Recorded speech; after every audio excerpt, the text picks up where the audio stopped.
We've seen that the historical records of Jesus rising from the dead go back very close in time to the original events. They weren't later legends or borrowed myths. We've seen that it wasn't a deliberate hoax by Jesus' first followers. They themselves believed it enough to die for it. But if they weren't hoaxes, could they have been deluded? Could his appearances have been hallucinations?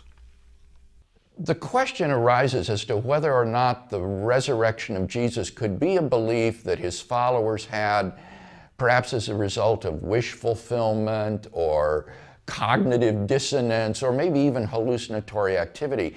And I think if you deny the resurrection of Jesus as a historical event, you've pretty much got to go that way. You've got to try to explain it away psychologically. Shortly after my father-in-law died, a friend of the family, who had been very close to that bit of the family, experienced my father-in-law in the room with him, looking very well, smiling, greeting him, and then disappearing again. And I've heard other similar stories like this from people that I've known. A friend whose daughter was tragically murdered in a random shooting in America. Her boyfriend, who was hundreds of miles away, suddenly experienced her as though physical, but certainly visible, in the room with him. And this is actually a common phenomenon which has been written up. People have done scientific studies of it. And the thing is this, that was well known in the ancient world as well. People knew that that sort of thing happened.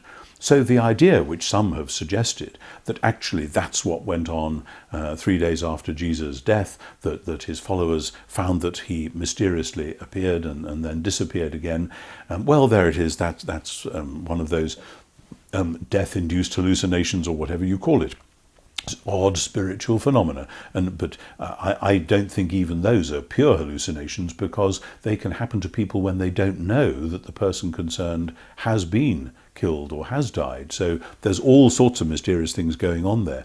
However, the point is this: those phenomena, when they occur and when people realize that they've occurred, are taken as a sure sign that the person is dead, not that the person is now alive again. In other words, if you have one of those experiences of somebody that you knew, whether or not you knew that they just died, the thing that it means pretty certainly is that they have died and that they are dead. Whereas the seeings of Jesus, which the early disciples had, were taken as clear signs that he wasn't dead, that he was alive again. I think the fact that 500 people at the same time claim to have seen the same thing goes against the idea of a hallucination.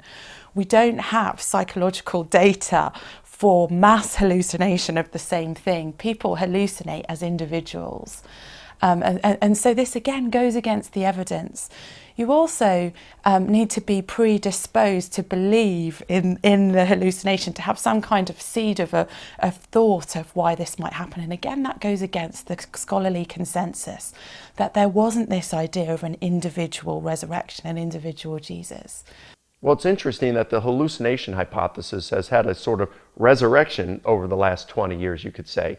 But it suffers from the same problems that it did 100 years ago, and it was largely rejected. It's what we do know about hallucinations that makes the resurrection appearances of Jesus extremely unlikely. For example, in multiple studies, we find that about 50% of bereaving senior adults, grieving over the loss of the loved one, about 50% of them experience some sort of a hallucination of their deceased loved one. And these are the group of people most likely to experience a hallucination. But of those sorts of hallucinations, only 7% experience a visual hallucination. So that's what I mean is 7% of all senior adults bereaving the loss of a loved one experience a visual hallucination of their loved one. Now think about this. When it comes to the disciples, it says that Jesus appeared to them. All these things about appearing, these are visual. He appeared to all of them, all of the 12, and then to more than 500 at one time. So you've got not just 7%, but an unthinkable 100% who would have seen Jesus, visually hallucinated Jesus, simultaneously, and the content would have been the same. For example, they hallucinated Jesus rather than the Jewish or Roman guards coming through the door.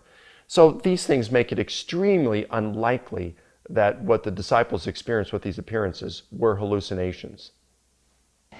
But I think that when you weigh this counter-explanation by the standard criteria that are used for assessing historical hypotheses, like explanatory power, explanatory scope, plausibility, and so forth, this isn't a credible explanation.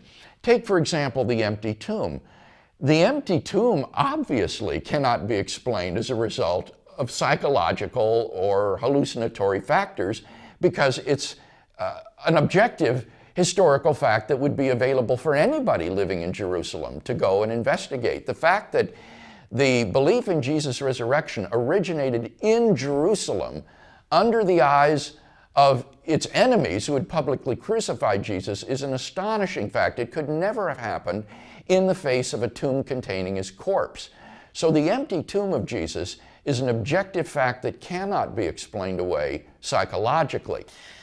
Again, you have the question of the empty tomb. If it was a hallucination, what did actually happen to Jesus' body? Something must have happened to that body. Scholars are united on the fact of the empty tomb. Even those who don't believe in the resurrection of Jesus don't question whether Jesus' tomb was empty. The evidence points to this. Other explanations might be offered, but where did Jesus' body go? Had they had experiences like those post-death bereavement experiences, whatever, then it would have been perfectly compatible with going to the tomb and saying, but he's still in there. And so basically he is not only dead, but he's very dead, because we've had those experiences which mean that someone's dead. So the appearances plus the empty tomb together mean something radically new has happened. Secondly, as for the post-mortem appearances, these outstrip anything in the case books of hallucinatory experiences studied by psychologists. They didn't just appear to one person, but to many persons, not just to individuals, but to groups of people, not just on one occasion or at one locale, but many different occasions at different locales, not just under one set of circumstances, but under a variety of circumstances, not just to believers, but to unbelievers as well. And so in order to try to explain these psychologically, you've got to cobble together all sorts of different hallucinatory experiences to try to make a parallel to the resurrection apparitions. And there really just isn't anything in psychology that parallels it. In the book of Acts, chapter 12, Peter is expecting to be executed. The early church is expecting that he's going to be executed. He's in prison. They want to kill him the next day. The church is praying. They're in a secret room somewhere, and they're praying their socks off that Peter will be released. Then an extraordinary thing happens. Peter gets out of prison with an angel opening the doors for him. A very weird story. And Peter comes and knocks at the door. And a little maid called Rhoda runs to the door and hears Peter's voice and is so excited she doesn't open the door. She runs back and says, it's Peter, it's Peter. And they say, you're mad. And then she says, no, it is him. And then they say, it must be his angel. Now that's a very significant thing. What do they mean?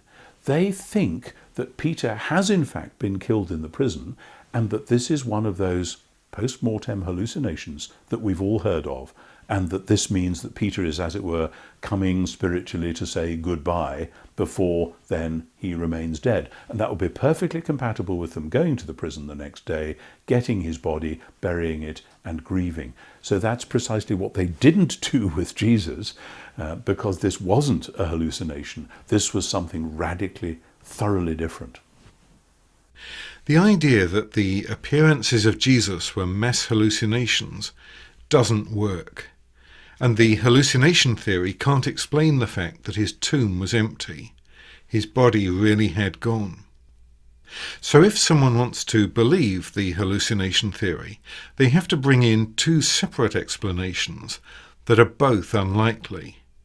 One for the mass hallucinations and another for the empty tomb.